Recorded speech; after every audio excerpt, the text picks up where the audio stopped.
them and having lunch with them. But anyway, what we're going to talk about today a little bit is about my second trip back to Vietnam. The first trip was back in 1967 and 68. I was a combat infantryman in the 1st Air Cav Division in Vietnam. I was drafted. I was 24 years old when I got drafted, so I was one of the old guys in the company. Janet and I had been married for 2 years before I got drafted. I got out of SIU and was working at Shell Research in Illinois, and they were doing their best to try to get a deferment of some kind, and they were working on some military things in the research lab, and they thought, well, this will maybe get you a deferment.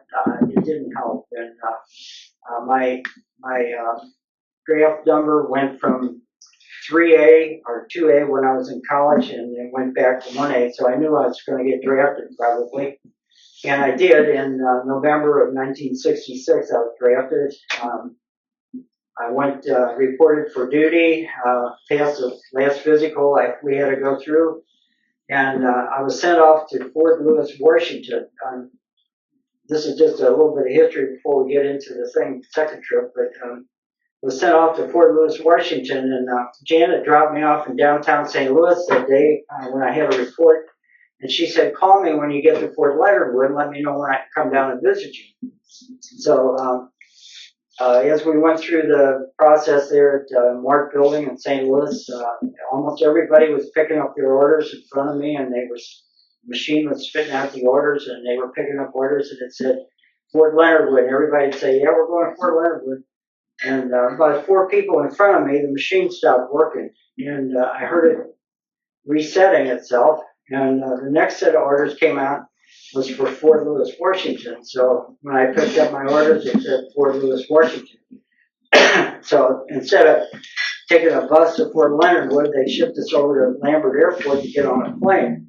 So I called Janet when I got to Lambert, and she said, oh, are you at Fort Leonard Wood? I said, no, I'm at Lambert Airport. And she said, why are you flying to Fort Leonard Wood? It's just down the road. And I said, well, we're going to Fort Lewis, Washington. She thought I meant Washington, D.C., and I said, no, it's not Washington, D.C., it's Fort Lewis, Washington, over by Pacific Coast. She was crying, and so if you read my book later, and we'll talk about the book, but Janet cried a lot of times in the book, and that was one of the times she cried. So anyway, Janet and I were married 2 years before I got drafted. It wasn't long after basic training and AIT, I was off to Vietnam, and I was assigned to the 1st Air Cav Division. You don't know what you're going to go into when you go there. They simply put you wherever they need replacements, and I was sent to the 1st Air Cav. The 1st Air Cav, I'm glad I did, I guess, but they were always involved in the thick of things. We were helicopter, air mobile. They could ship us from one end of South Vietnam to another real quickly. Whenever somebody was in trouble, or when our enemy, the North Vietnamese or the Viet Cong, were building up their forces and they needed help in some area, the 1st Air Cav was usually sent there. So anyway, these are just a couple pictures I threw in that I took when I was in Vietnam the first time. I carried a camera in a plastic bag in my jungle fatigue pocket, and of course I didn't take pictures when somebody was shooting at us, but when I had time, I could pull my camera out and take a picture. I just wanted to throw a couple of these in so you get an idea what Vietnam looks like. It's not all jungle, and it's not all, inaccessible places. It's a beautiful country, and it has a lot of sea coast, and this happens to be on the Bong Son River. It's just a couple miles from the South China Sea. So we weren't in a helicopter here, we just had to be up on a big hill, and I took a couple of these pictures. And speaking of pictures that I took, back in 1967, I took a picture of this big old rock that was up on one of our fire bases in Vietnam. It was called Firebase LT Leslie, and it was not a real big hill, but it was a hill, they call it Hill 138. It means it's 138 meters high above sea level. And I just happened to take this picture of this big rock, which played into our second trip back to Vietnam. This rock happened to be real close to this particular mortar pit that had an ammo bunker with artillery shells in it. And one of the MIAs that we're going to talk about here in a minute had been wounded, and he crawled into that ammo pit and was never seen after that because they were under attack and the ammo pit blew up and nobody ever saw him after that. So anyway, I took a few pictures when I was in Vietnam the first time. And when I got home from Vietnam, I put all the pictures in a shoebox and we put them up in the closet, and they stayed there for a long time. And I knew someday when I had time, I would sit down and write a story about my first time in Vietnam, and probably make a book out of it, or try to anyway, because I wanted to tell not only my story, but the story of my friends that were lost in Vietnam and never got home and never got to tell any of their friends the story. But anyway, back in, this is finally the book, finished product, and shortly after we published the book, and I guess it was about 6 months later, I got an email one evening on my computer, and it said it was from the DPAA. And the DPAA is the Department of the Army, Defense Department, that is charged with going back, trying to recover remains of people that were lost in any war, combat. And it was formed in 2015, back not that long ago. The Department of Defense formed the DPAA, which is Defense POW MIA Accounting Agency. And before that, each division of the military, like the Marines and the Army and the Navy, they all had their own little teams that were going out trying to recover remains if they could and repatriate them to the country. So they said, this is kind of silly, why don't we do it in one big organization where we could have a lot more equipment and stuff. So they formed the DPAA. But anyway, I got an email and it said it was from the DPAA, and I didn't know what the heck it was. And they said, we're going to call you. The email said, we're going to give you a phone call tomorrow morning. We want you to go back to Vietnam. And I had never thought about ever going back to Vietnam. When I left Vietnam, until the plane was pretty high altitude, I thought I would still get shot down. I never thought I'd get out of that place alive. But anyway, I got a phone call the next morning from a fellow in Washington, D.C. at the DPAA. And he said, and I don't know how they found me. I still don't to this day, unless somebody gave them a copy of my book and they looked at it and saw that I was there at a particular time and had some pictures and stuff. And he said, we're looking for some people to go back to Vietnam to try to gather information on 3 guys that are missing from our battalion. And they wanted somebody that had been there when these people were lost, killed, or whatever happened to them. And I thought, man, I don't know if I want to go back there. And I said, I'll have to talk it over with my wife. And so we talked it over, and she said, you need to go back if it would help bring closure to some family somewhere that is missing someone, never found out what happened to them and all that. If it would help bring closure to some family, you need to go back. So he said, I'll call you back, and he did. And I talked to him the next day, and I said, okay, I'll go back. Well, this was in probably October, and he said, we'll probably go back in the spring of 2017. And he said, there's quite a few things we need you to do before you go back. You need to get a whole bunch of shots to go back. You have to have a passport, a visa from Vietnam. Now, if you go over there as a tourist, I don't think it's a big deal. I think you can probably apply or get a visa real easy, and you don't have to take any shots or anything. But this was a little different deal, and it took a couple of months to get this all put together. I had to take about a dozen shots, all kinds of stuff. Even a shot called a Japanese encephalitis virus or something like that. There was only one place in St. Louis that did it, and we had to go up there twice to get a 2-shot series for that. But anyway, I had to send my passport to Thailand to get a Vietnam visa put on it, which I did, and got all set up to go. And one of the things he said, I want you to take along when we finally get around to a date to leave and all that, he said, you need to take about $1,500 in cash with you. exchange for their money when you get there. And they don't want you spending any American money in the country. They want you to spend their money. And so all this is going to be reimbursed by the government, which it was, of course. And I took $1,500 in cash, and it has to be all $100 bills, brand new, no bank marks on the money, no torn corners.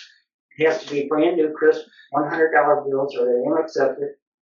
And when you change it into their currency over there, they run the serial number on a computer to make sure it's not a counterfeit bill.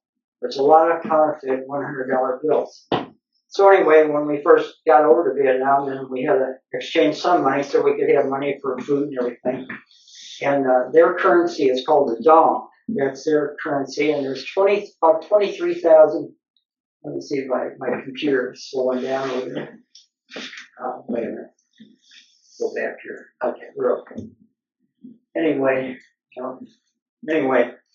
I exchanged some of my money into dongs, and 23,000 dongs to $1 bill. So you get a whole pile of dongs for $100. And food and things that we bought while we were there was very, very reasonable. So if you ever go back to Vietnam, but one of the places they wanted us to go was back into the Quay Son Valley, which was a valley that the first cab was in for probably 3 or 4 months.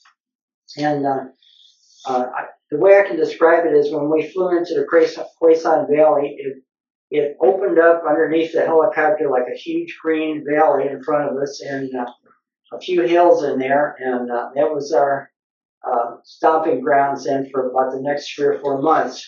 And around December and January of 1968, the North Vietnamese had decided they were going to cut Vietnam in half, and they were going to go through the Quay Son Valley, take over the Quay Son Valley, which is where we were, and cut Vietnam in half, and therefore they would control Highway 1 and probably get the people to rise up against them. And so I was got everything all set. We boarded the plane in St. Louis. I did, and I met up with 2 other Vietnam vets that were on the same deal with the DPAA. One of them went back to the same place I did. One went to another area. But our first stop was at the DPAA headquarters in Pearl Harbor, Hawaii. The DPAA is, their controls are in Washington, D.C. Their main headquarters are in Pearl Harbor. And let me tell you a little bit about it. You'll see it in the movie here. And their headquarters in Hawaii is where all the teams receive their equipment when they go out to different places in the world. If they find remains, or if remains are sent back, like from North Korea to the DPAA, that is where the lab is located, where they actually do the DNA testing and all that.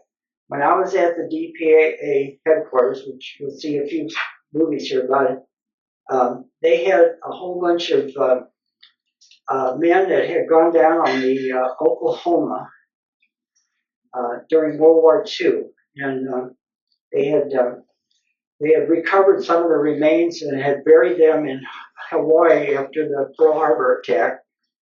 And while I was there, they were bringing some of these remains back and using DNA to check, get a bone cut on some of the remains and try to identify some of those bodies. And actually, just recently, I heard that they were repatriating a guy that had gone down on one of the ships in Hawaii during the Pearl Harbor attack and back at Jefferson Barracks here in St. Louis. So anyway, let's see if I can get the sound. I may have to go back and mess with the sound. Okay, just give me a second here. The computer, if I wait too long, the computer wants, there was a Navy corpsman with us, which is a medic. We had the 2 interpreters. We had an Army Ranger whose job was to make sure we went into the area and all of us came back again.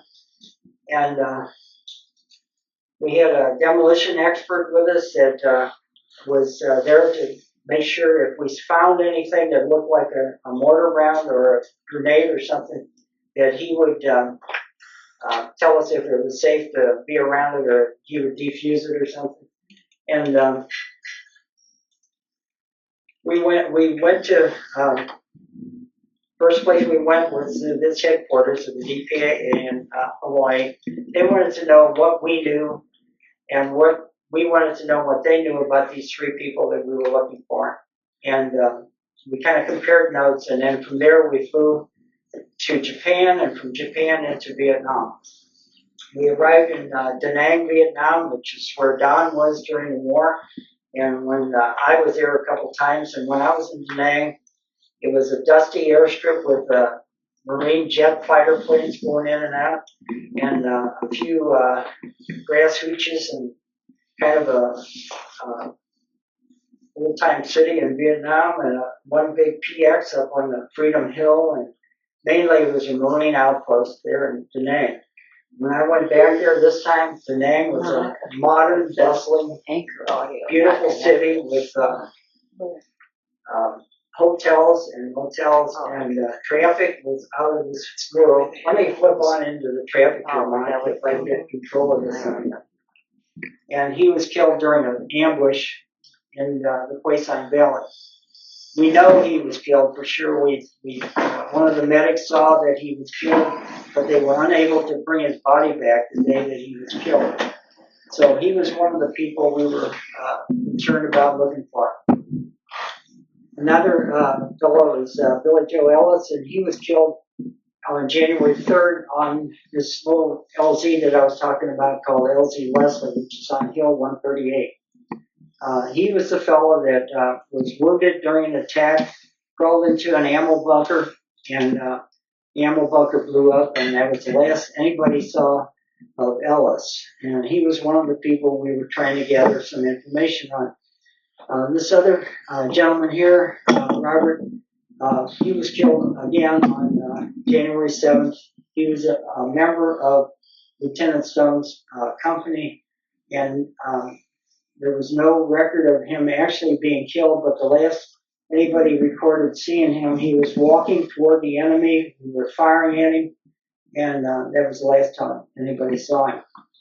So we went back into the valley to try to gain him. I was afraid that I'd get there and everything would look unfamiliar. It's been 50 years, and I thought, am I going to really be able to take a team back into the area where we lost these people? So I downloaded some maps, and I had a couple maps, and I went through the military records of our battalion that was during that particular time, and whenever people are out in the field, like we were always out in the field, whenever you call in and report your position, that's recorded, and it becomes part of your company log and battalion log, and I found those online, and I found Lieutenant Stone's record of his messages that he called in. Every time he called in to report his position, I found when he had done that, and I took a map like that, and I recorded the positions that he called in.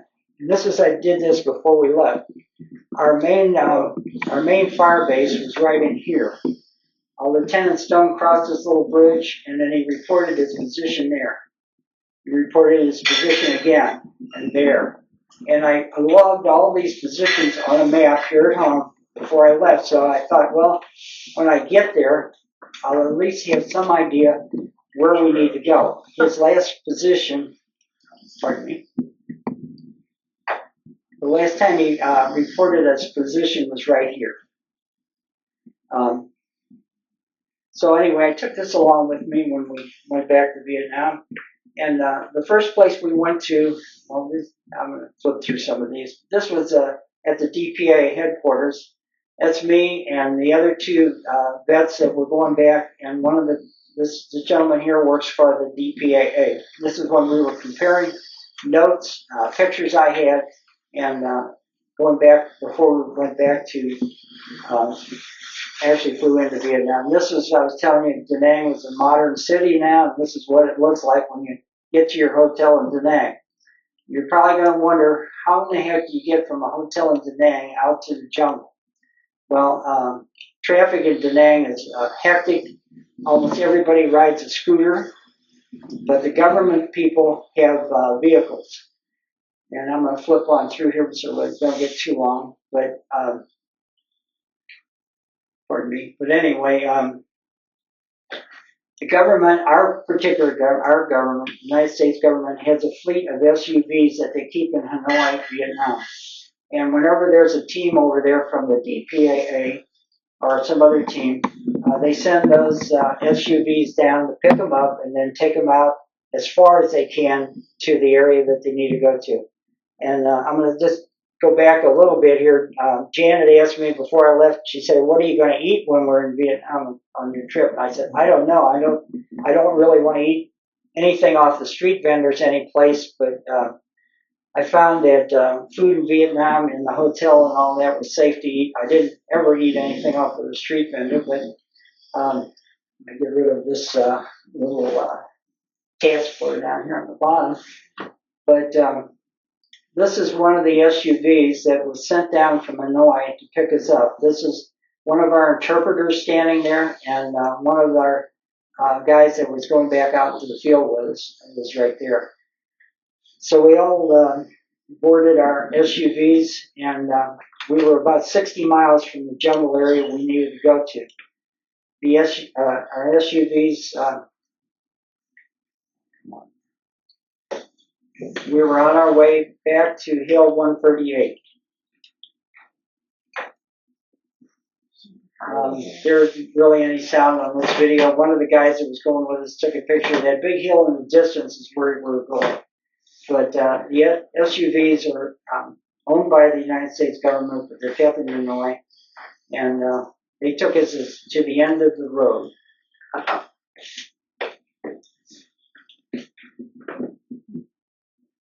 Which is right there. And so we're back at the end of the road right here. We all donned our backpacks, and this is the members of our team right here. This is the Army Ranger. This is a medical doctor.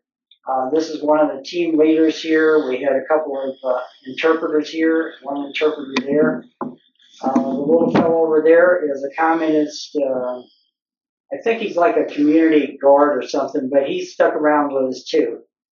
And besides all of our team, we had a couple of villagers that went with us, and we knew about the area we were headed to. And today we were on our way up to Hill 138, which was LT Leslie. It was all cleared back in our day when we had a fire base up there. Now it's all jungle, brought up in jungle. So we had our backpacks and we're back up on the hill, and we're trying to find where this ammo bunker was when where this fellow was last seen, where he had been blown up. And we wanted to try to mark that spot so that a team in the future could go back there and actually excavate the site. Is what they do is they dig up the site, they sift all the dirt and everything, and try to find any kind of remains from the person who was lost. So this is us going up into the jungle. And we weren't doing very good trying to find the old ammo bunker. This is one of the team leaders here. He had a knife with him, and he had found a piece of metal that showed up on one of our metal detectors, and it just happens to be a link from a machine gun, and that's what he was finding there. He was hoping it would be something else, but it wasn't. This was one of our team members. It was an aircraft expert. He found a piece of aluminum that was still up on Hill 138, and he was able to identify the kind of aircraft that had crashed there or something at one time. But again, we weren't making a lot of progress in trying to find where the ammo bucket was, where this fellow was lost. But we had a little villager with us, a guy that wasn't part of our team. He was just a Vietnamese villager, and I had some pictures with me, and I laid them out on the floor of the jungle there while we were taking a break, and he was looking through them. And he found a picture of that rock that I showed you with the first air cap patch that someone had painted on. And he put his finger on that and told our interpreter that he knows where that rock is. Well, that rock was right next to the ammo bunker. And we knew if we could find that rock, we were right where we needed to be. Things that I found when I was over there, I was sitting on a rock taking a break. There was a little guy that helped us find a rock, and there were a couple other villagers there, and one of our interpreters. And they were looking at some pictures on my computer. I don't know if they've ever seen a computer before in their life, because these people are out in the boondocks. I had Janet had given me a couple of Hershey bars to take along, and it's pretty hot anyway. But I had put them in the freezer at the hotel, and so I still had them with me. And I handed one of the piece of Hershey bar to one of those guys, and they didn't know what that was. They had never had chocolate candy, and our interpreter said, "It's okay, you can go ahead and eat it." But anyway, I was sitting on a rock and showing him some pictures, and this fellow in the white hat back here was looking at the pictures, and he's an older gentleman. He was there during the war, and during the war, LZ Leslie, where we're standing right here, was all cleared, and what we would do is we would gather villagers up from the surrounding area, bring them up to the LZ Leslie, and then a big Chinook helicopter would come in and pick them up, take them to a place where they would safe, because the whole Quezon Valley had become a free fire zone, where that means if you're out there, a helicopter gunship or a B-52 bomber could launch an attack on you at any time. But anyway, this fellow with the white baseball hat on back here, he was looking at the pictures on my computer, and he noticed that I had some pictures of these people right here, that we had brought up to the top of LZ Leslie back in 1967, and he noticed some of his family members in it. He said he was 6 years old, about 6 years old, he said at that time, and he said that the helicopter took us away to a safe place, but we came back 2 days later. So this was, again, a very shock from back in 67 when we were gathering up villagers, mostly women and old men and kids, to be taken off to a safer location. But he saw some of his family members in this.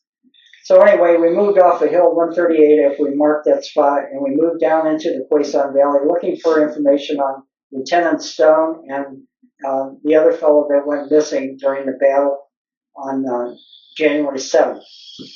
This is kind of what the people out in the villages live like today, almost like they did 50 years ago. Kids, all friendly. People sitting along the trail.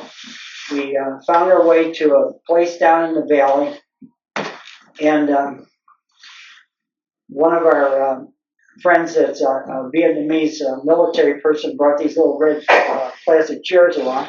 Well, we met a guy in the valley that had been a Viet Cong soldier during the war, and he's sitting at the table right there. This fellow here is a Vietnamese colonel. He would have been a North Vietnamese colonel years ago, but he's a Vietnamese colonel now. But anyway, the fellow that was a Viet Cong lives in this hooch right here. He's got a pretty nice hooch. He's got a place in the valley, and he's lived there his entire life. And he was a Viet Cong soldier during 67, 68 when we had a major battle in this valley. He was our enemy at the time. And he was talking to our interpreters, and we were talking to him. It was really neat. He told us things about that particular battle that we knew he had to be there. He wasn't making it up. He was a part of an RPG squad, which is a rocket-propelled grenade squad, Viet Cong. And what they did was rocket-propelled grenades were used to knock out armored vehicles, and we had some armored personnel carriers in our battalion, and his squad had knocked out a couple of them during that major battle. He told us things about the battle that we knew he wasn't lying. He had actually been there. And so he told us that after the fighting ended and the Americans pulled back to their fire base, his Viet Cong outfit pulled up into the mountains for about 2 weeks. That's him.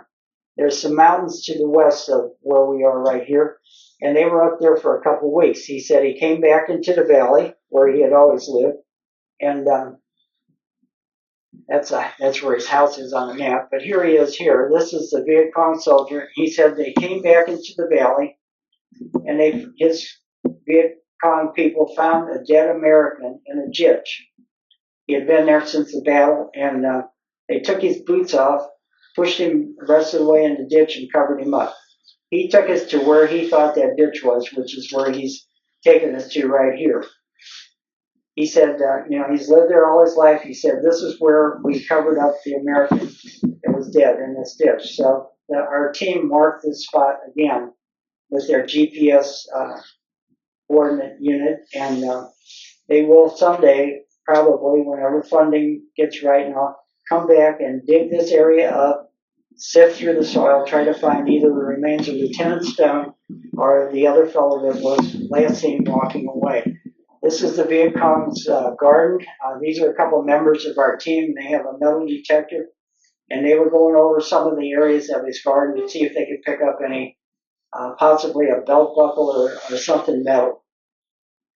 When we said goodbye and thanked him for all the information and all, he and I shook hands, which was, I thought, probably the strangest thing I've ever done on this trip was to shake hands with your enemy. That he would have shot me on sight. I would have probably shot him on sight 50 years ago. But no, the war is over, and they want to live in peace, and the war's over, and he and I shook hands. I wish I'd had a couple extra clothing items or something to give him, because these people really have hardly anything. He put on his best sport coat when he came out to meet us, I think. But I asked one of the people there in the area that live in that area through our interpreter, and I said, if I'd send him something in the mail, would he get it? And they said, no, he wouldn't get it. The mail's too corrupt. He would never get it back. So anyway, we got ready and we left the Viet Hue San Valley, and that's me looking at a memorial or a monument. The Viet Cong, North Vietnamese, the communists in general are very big about building monuments to their heroic activities, battles, and stuff like this says something how the Vietnamese, the North Vietnamese overwhelmed the Americans on this site and all that. And that isn't what happened at all. They got their butts kicked in this battle. But anyway, that's what the monuments out in the valley say. This is our team, and what we're looking at there is a hill in the distance. Let me get my thing to work here. Back up. That hill in the distance is Hill 270. It's a bigger hill, and that at the base of that hill is where I would have liked to have gone back, because I saw a dead American on the ground before we had to pull back one day in that area at the base of Hill 270. And we were not allowed to go back to that area. When a team goes to Vietnam, I think they get a permit somehow through the Vietnamese government to be able to work in a certain area. And we have the Vietnamese people with us all the time, and this was as far in that direction as we were allowed to go right here on this particular day. And I was really sorry that we couldn't have gone further in that area, but that our permit wouldn't let us. But we were actually we got to be friends with the Vietnamese military people that were with us, and it was a good experience, really. This little lady working in a rice field handed us a dog tag that she had found out in the rice field. It wasn't one of the people we were looking for, but she wanted to help the team. So that is pretty much it. So if you got questions and you want to ask me, and I'm sorry the movie didn't work, but I think you got the idea anyway. But it was a very interesting trip. The food, like I told you before, we ate at the hotel and a little restaurant right there by the hotel. You could get a really decent meal. They have great lasagna at this restaurant. You could get lasagna, a salad. I never ate any of their salads over there, anything green. I stayed away from that. Any McDonald's over there? No. There's no Lions clubs over there either. Tell them about the restaurant with the Devon kids. They're not real big on churches, Christian churches in Vietnam. Of course, they're Buddhist, and that's their main thing is being Buddhist in Vietnam. But Like a church, we walked by a church there in Da Nang, and there's a sign out there, visitors not welcome. I mean, don't go in there. And, but the food was good, and anyway, you could get lasagna, a salad, a couple other items. French fries. Usually it was about Onion ring. Yeah. 60,000 dong, so it's about $3. And there was no tipping. Like if you go to a restaurant to eat or something, they don't mention a tip. It's an insult if you give them a tip. It's like if they didn't give you good service or something.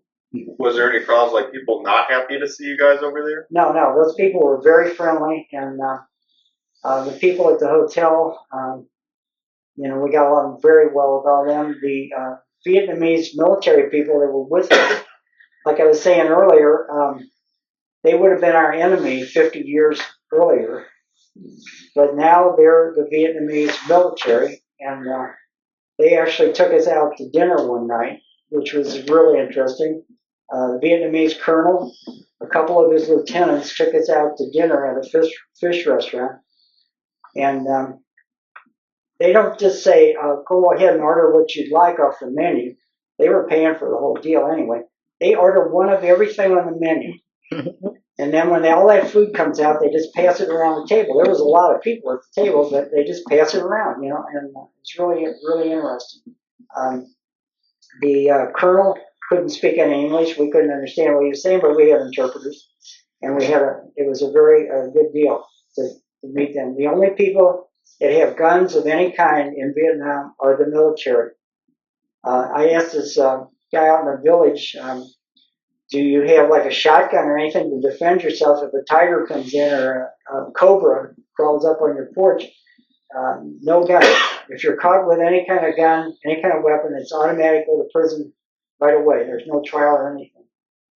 So no one else has a gun there, except the only guns I ever saw was guarding a military installation there. We weren't allowed to take pictures of military bases or cemeteries. But going into the Quay Son Valley off of Highway 1 with our SUVs, we passed a couple of Vietnamese military cemeteries, and huge cemeteries that were strictly military. So they lost a ton of people in the Quay Son Valley.